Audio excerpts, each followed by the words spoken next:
Welcome to Real Estate Unleashed. I am your co-host, Regan Hildebrand, and I am your other co-host, Bridget Quinn. You can find me on social media, Quinn Realtor. oh, and I'm on social media at Realtor Regan. Welcome to 2023, Bridget. Welcome. You can see a few things are Little differences. little different here, trying to remake in the change studio. things up a little. Yeah. Keep going. Yeah, so we did a little restyling, got a few little other things. It nearly feels like we're inside of the Central Perk with the friends, chilling and hanging out on the couch. Yeah, I could use a cheese Danish or something right now.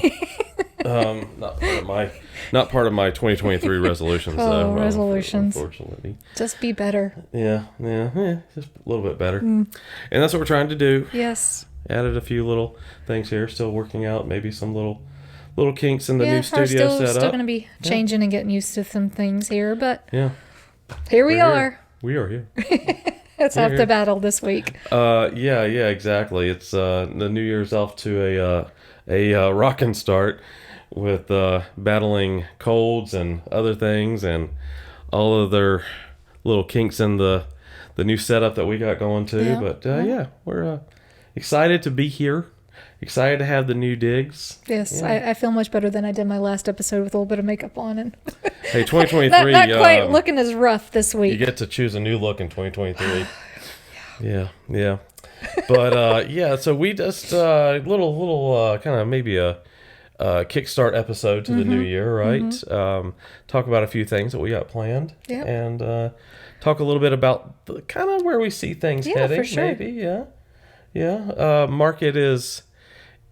When you talk about real estate and the way that things are heading, obviously everyone's kind of been in a state of limbo, right? For it's that the last half of 2022. Well, as you say, it's that weird time of year with the holidays and people not really sure if they want to pull the trigger or how they feel and wishy-washy and back and forth. And yourself too. By the time that December rolls around, you feel, at least I do, a little bit more burnout and just ready. Just break. Just need the break and time for the reset. And here we are. So, and I think New Year, same me. New Year, same us.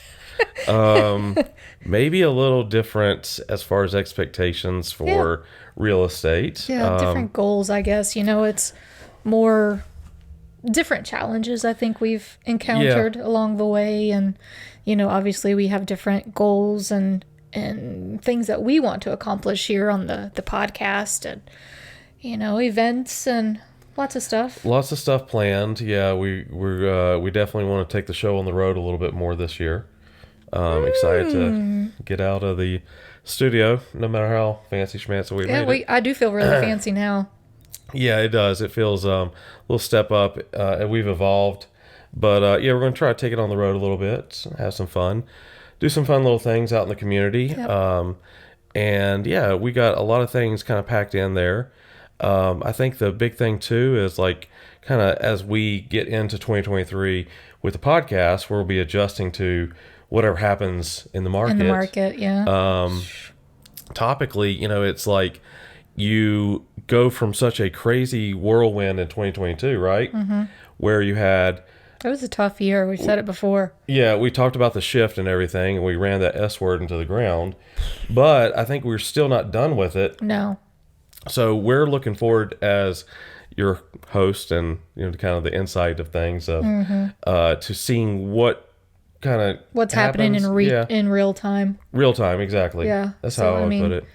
It just changes. It's not even as it happens, different things, and we're obviously spring will be here before you know it. So then the competition will start going up, and right, we're kind of still in that little waiting pattern. I don't know. It's like we don't really still have a firm grasp of what spring's going to look like. Right. Typically, if you roll back several years, don't say roll back. Roll back. Now you got the image in your head again. But if you did go back several years, the market, when it was much more, I don't say predictable, but at least you kind of had an idea of what was going to happen throughout the year. Mm-hmm. You saw this early part of the year. Well, it didn't stop. That's the whole thing, is even through November, December, it never stopped. That train was choo-choo, yeah, go. for the past few years. It was on a, yeah. But then you go back to like 2018, even early 2019, and before, it was more steady. You knew that January, February, March were your kind of... The old school cyclical way of how things were going. Things had trended down at the end of the year, and now they're going to slowly creep back up. And for us, at least, when you hit spring break time, that's when you saw things really hit the gas. And I don't know if we're going to see that again. I don't know. But yeah, we're going to kind of play it by ear and call it as we see it. So making predictions for 2023, you know... If only I could predict the lottery numbers. That's the crystal ball I want. If I could predict a lot of things, sometimes I could just wish I could predict appraisals. But yeah, if we do like crystal ball it and try to look at it and see, I don't know that we're ever going to really grasp it. You get a lot of pushback from people who I think they know, and they want to say the people for sure. the people that think they know are those random people on next door that aren't licensed and want to give advice. Do you know what I mean? Yeah. So, well, I had an interesting one this weekend. So I have a listing that signs in the yard, and I went past that yesterday. Yeah, you're just right over kind of close to your little neck of the woods there. Yep. And I'm going to say it for fear of retaliation, maybe in the comments or something, but people that call the number on the sign typically aren't represented by an agent, because otherwise they call their agent, right? Exactly. Hopefully. So people that call off the sign usually will throw a wrench into things for you, or just be a little different.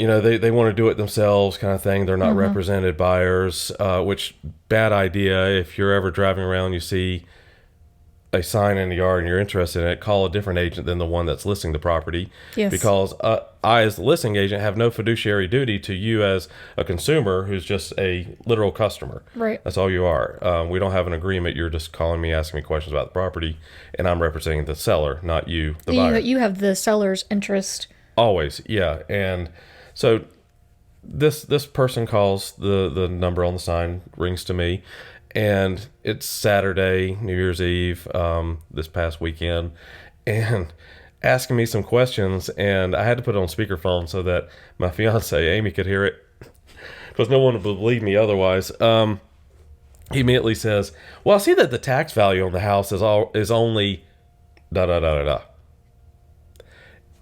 Yeah, it is only, let's use an example, I'm not going to say what it was, 105,000. But your home is listed for 200 blah blah blah blah thousand. Why is the difference? Well, here we go. Tax value doesn't mean anything. No, tax value is just how much the county can tax you for what it thinks it is. Right, and it's an assessor that drives by the house and looks at it from the front of the road and likely never gets out of their car and is using data on the house that could be decades old. Oh, sure. Depending on the age of the home, right? So anyway. Well, and plus too, a lot of people, they'll send you out the assessment every year. I just got mine in the mail the other day. It was like, have you done anything to improve your home? Have you added on? Have you done this? And have system. How many people realistically say, yeah, I did this or I did that? Or the honor system is not going to get you any points either. No, unless you just like paying more in taxes. Yeah, that's a whole nother episode. Yeah, exactly. Go down that rabbit hole. Down that, as you say, that rabbit hole for sure. But yeah, and other things that come out in these questions, this gentleman's talking about the market and saying, well, I don't see how the house can be worth this because the market's going to crash. And, my eyes were rolling back in my head doing somersaults. The market's not going to crash. I think if we're going to look at a crystal ball, we feel pretty confident in saying that. But again, people keep going back to 2008, 2009 when the market crashed, but that was a whole different reason. It had nothing to do with how things are going now. That was strictly lending issues. Very, very unregulated lending.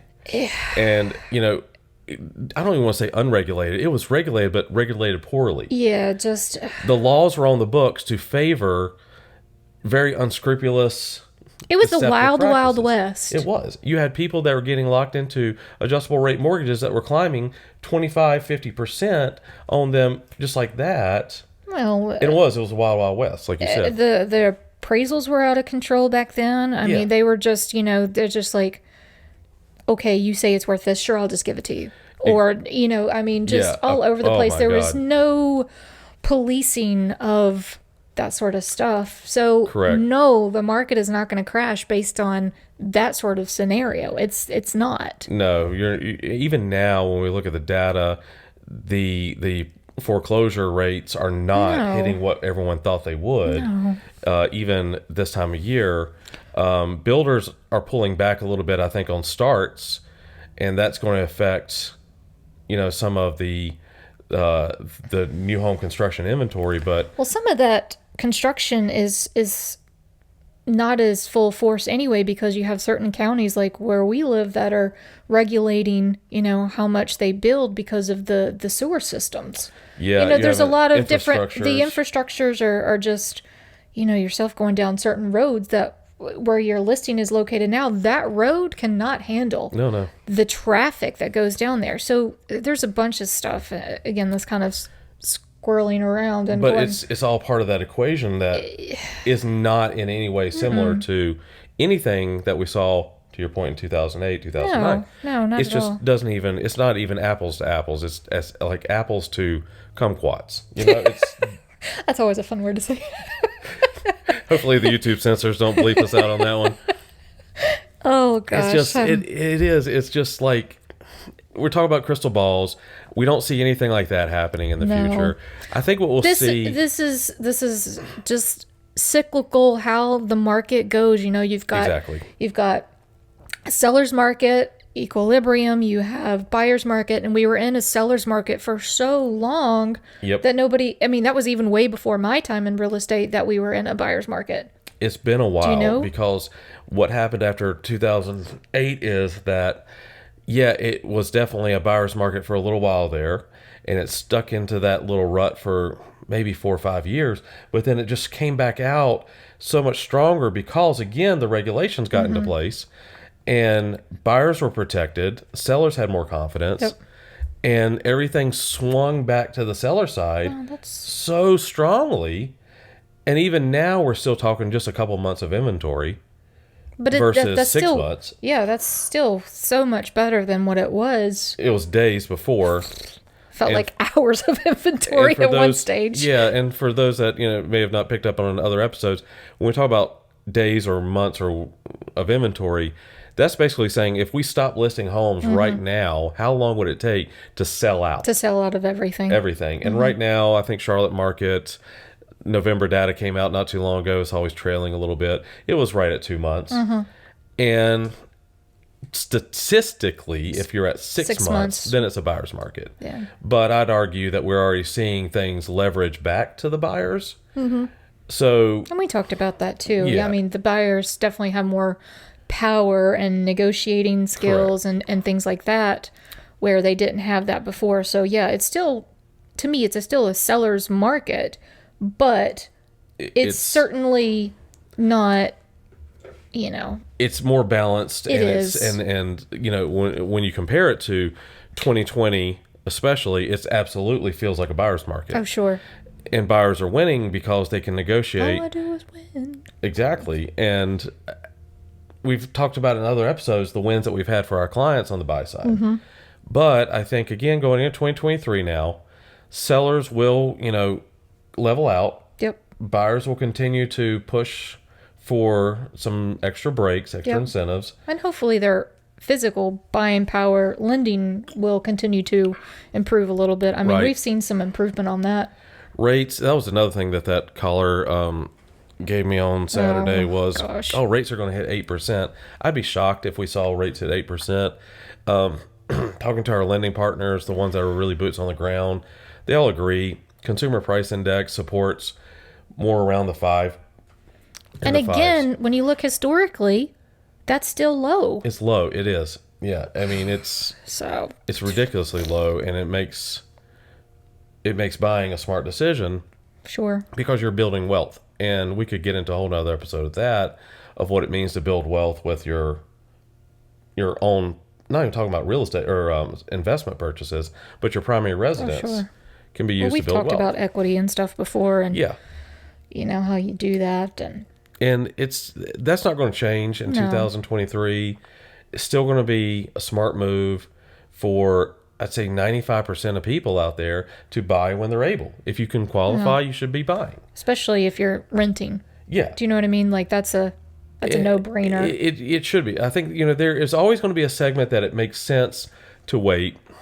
Obviously, if you're in a situation where you're moving every 6 months or something, yeah, we get it. If you're in a market that you're still just income, debt ratio priced out of, or you're somewhere short term and you're not sure where you want to live. Like, right. Back in the day when they shut down our corporate company that I used to work for and everybody moved to Texas, that everybody was like, I don't know what area I want to live in. So I totally understand. Yeah. Hey, let's pick here. And they were here for 6 months to a year. And so there's certain circumstances, but the whole idea, now is still the time to buy when you're generally speaking, especially as a renter. Yeah, there's not going to be many scenarios that you could work out number-wise that are going to benefit you financially better than just buying. Sure. That's going to be the one that's going to put the most money back in your pocket, both short-term and long-term. Right. So all that to say, I think 2023, it's a little bit more stable for people. I would say so. Yeah. But, like that call that I had from my listing made me think I could just see your face, like... Oh my God, and Amy's face too. Oh geez, I had to be like, don't say anything. I know you want to say something. Mute. I got you on speaker. Don't say anything. Just listen. It made me think. That was New Year's Eve, and I'll always answer the phone, even if it is a holiday. But it made me think, do I really want to deal with this shit in 2023? Excuse me. And it got me thinking, and I was just popping off some ideas, and I kind of scribbled them down. Like, what kind of crap do we not want to deal with? What will I no longer be dealing with in 2023? Yes. Just like a resolution of done with this. Not to say I'm not going to deal with people calling about listings, but I don't want to deal with people telling me that the market's going to crash. That's like number one. No, yeah, that's a bad one. I would say overall, just in both professional and personal life, I'm done dealing with negative people who are just play the victims all the time, or they're just so, it's woe is me. No.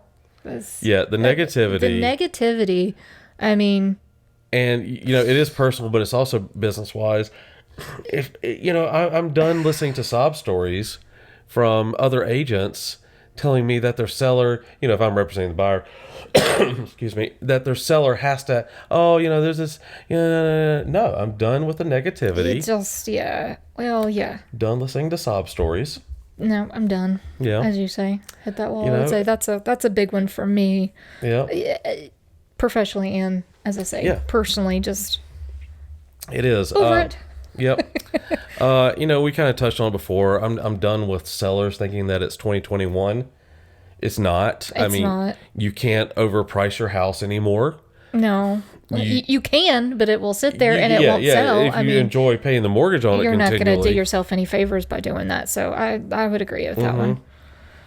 The days of being greedy are gone, and that's why I say 2021 was a great time to cash out. Sure. But if you missed that, then sorry. But it's still not to say that you can't get top dollar for your home. It's just the you're not going to realistic view of that. It's not, my neighbor sold, 2 years ago now at this stage, and I can still make $40,000 over what I think. No, the other comps since that time have leveled out, and most likely, unless you only bought the house in 2021, you're still going to turn a profit. Sure. Like you said, top dollar.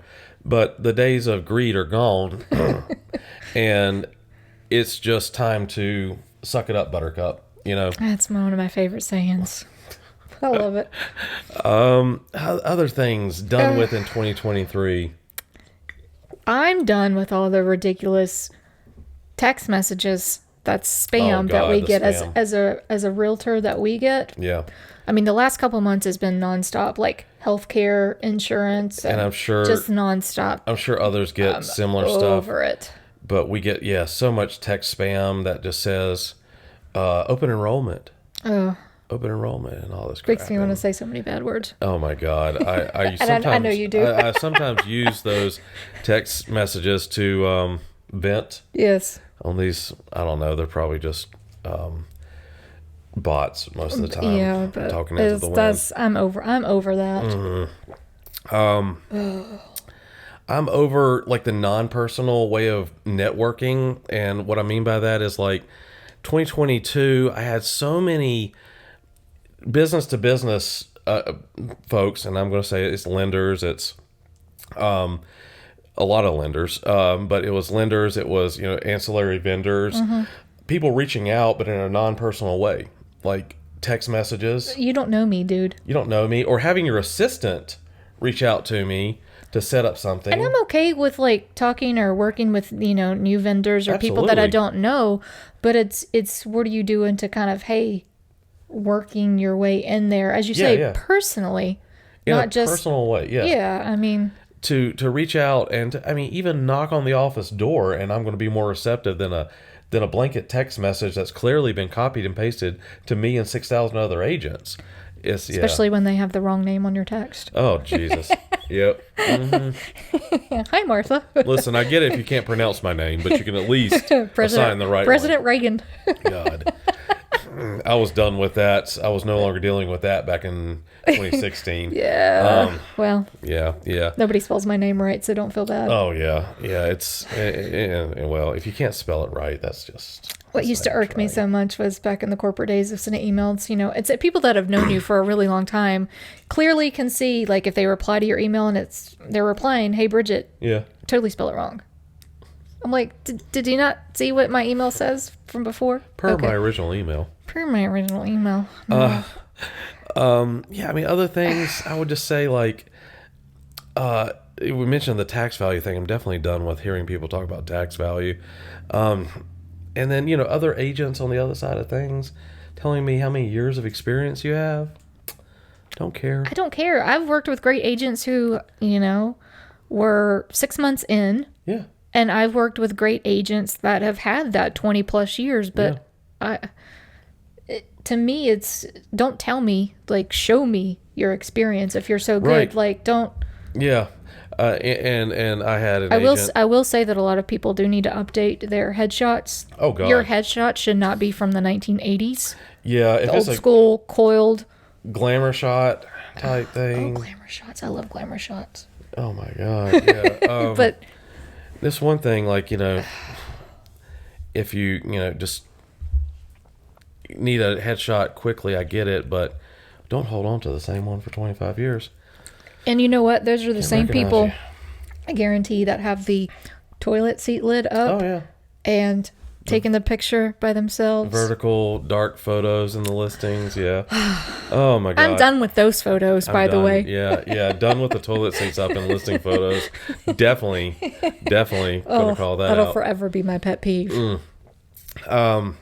Yeah, and then, the big one for me, though, and I think finally the rest of the world has come to its senses as well. I'm done with Z estimates. Well, that's just a nonsensical grasp in the middle of the air of what a company that has no idea what your house actually is estimated for. So Right. It's about as good as the tax valuation when it comes to data.